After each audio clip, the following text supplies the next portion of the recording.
Today we celebrate the Feast of the Epiphany, which means the arrival.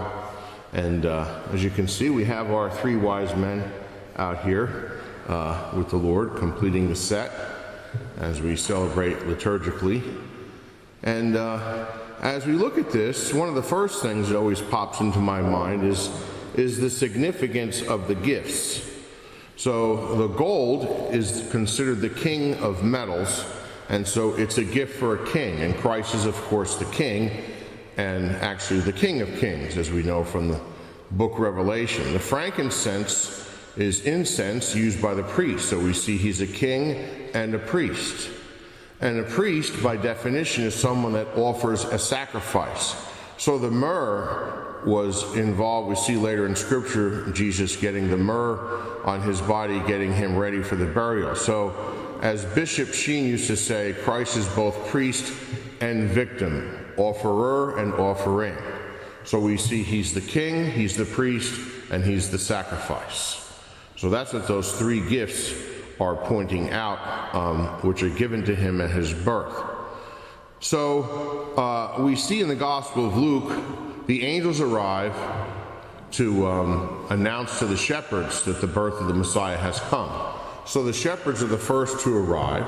So they're the first guests that Joseph and Mary see coming to visit Jesus after he's born, the shepherds.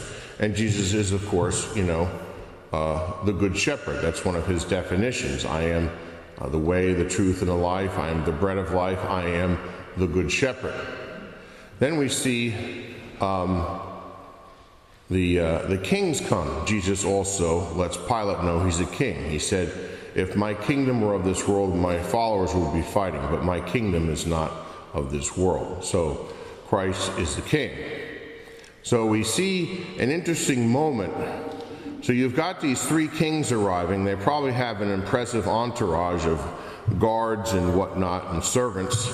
So you've got this huge group just showing up, and they're letting them know that they're coming because they've seen the star rising, and they're coming to do homage to the birth of the Messiah. So you would think that, hey, we've been waiting for the Messiah for centuries. That'd be good news, right? Doesn't look like it. When King Herod heard this, he was greatly troubled. Now you can kind of figure that because Herod's one of the bad guys, But the next line, and all Jerusalem with him. Everyone is troubled. Why is that? They should be happy. The Messiah is coming. Well, what happened is, I think they got a little too comfortable with the way things were. And they know if the Messiah is coming, there's going to be changes. And, let's just face it, we don't like change. Change can be hard. It can be annoying. 2020 brought a lot of changes that we didn't really want or expect. And as it were, in a sense, the Lord dropped a big cross on the whole planet in 2020 with many difficult things that came. Now, hopefully, things will get better, but you never know. Maybe it's a warm-up for something more difficult. We don't know. And, I was giving my little Father Burke tips for surviving the apocalypse. So some people have been saying, Father, you stopped doing that. Why don't you do some more? So I'll give you one little tidbit. I had to figure out what I was going to do since January and February here, and if the power goes out for some reason and doesn't come back on for a long time, it's going to get a little cold at my house.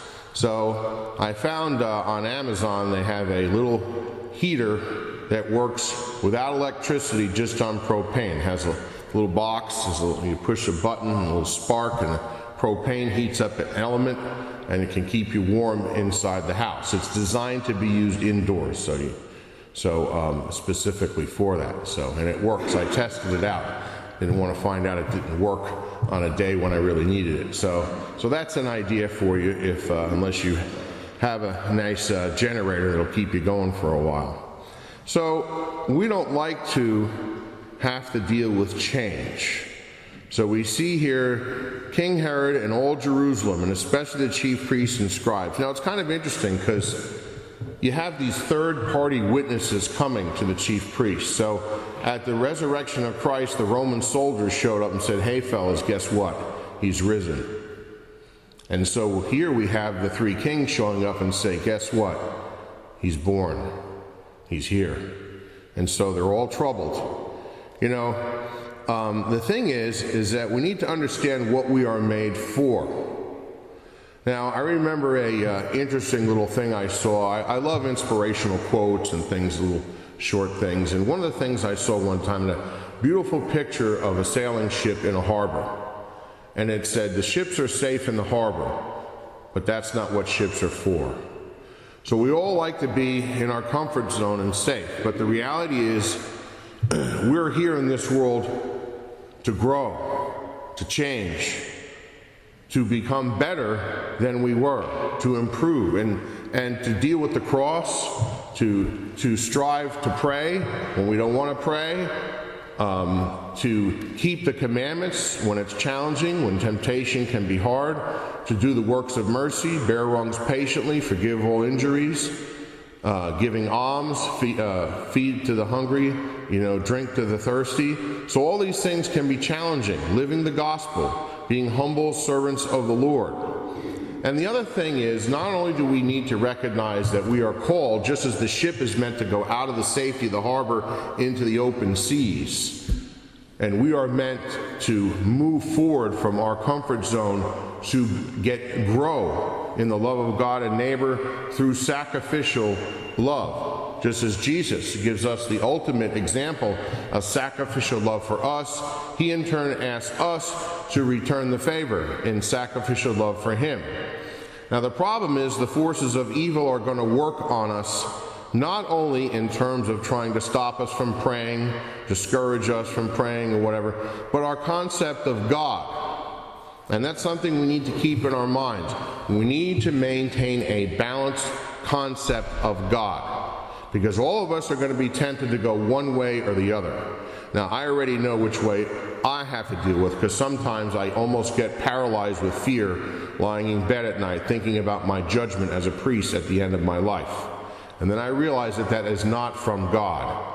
God does not want us paralyzed with fear. Obviously, we need to have enough fear to keep us, moving in the right direction so that we don't go to the other extreme where we just think, oh, God's merciful, neglect, or he doesn't exist, or who cares, whatever. I don't need to pray, I don't need to do good. So you got the two extremes. Extreme fear and extreme presumption, neglect, whatever term you want to use. But we often have a tendency to go towards one or the other. And so we need to keep a balanced concept of God. A true, perfect, loving, and just, merciful Father. So we don't want to think that he's the senile grandpa that just let the grandkids run around and do whatever they want, who cares? And we don't want to think that he's so strict and horrible, the wrath of God, he's just out to get us. Because God's not out to get us. He's out to save us. The bad guy down in hell, he's out to get us. And he's going to project his false imagery upon the face of the Father within our hearts and minds and souls, and we have to be careful of that. Our God is a good God. There's his goodness. He went through a lot of trouble, shedding drops of precious blood on the cross to save us. He loves us very much. But on the other hand, he can't get inside us and take our free will and make us do the right thing. Because that's what love is. Love is freedom. The freedom to love or to hate. The freedom to do good or to do evil. And so we have that freedom, that great gift of freedom that allows love to exist. Without freedom, there can be no love. But, again, having freedom and the option to love is an awesome responsibility. It can be misused and abused. We see it all the time on TV and horrible stories of what's happening. People who take their free will and use it against the love of God and neighbor and use it for themselves, an excessive love. So we need to be careful of that. But that's where they were disturbed. When King Herod heard this, he was greatly troubled, and all Jerusalem with him. Let's do our best not to be troubled over the reality of God. Let's be consoled, enlightened, strengthened, and given courage by the reality that the Messiah has come. He loves us. But just as the ship is not meant to stay in the harbor, it's meant to go out to the open seas and face the waves and cross the ocean, so too we with our free will and our time and our energy here and now in this world are meant to use it in sacrificial love of God and neighbor, that we may arrive safely in the eternal port of heaven.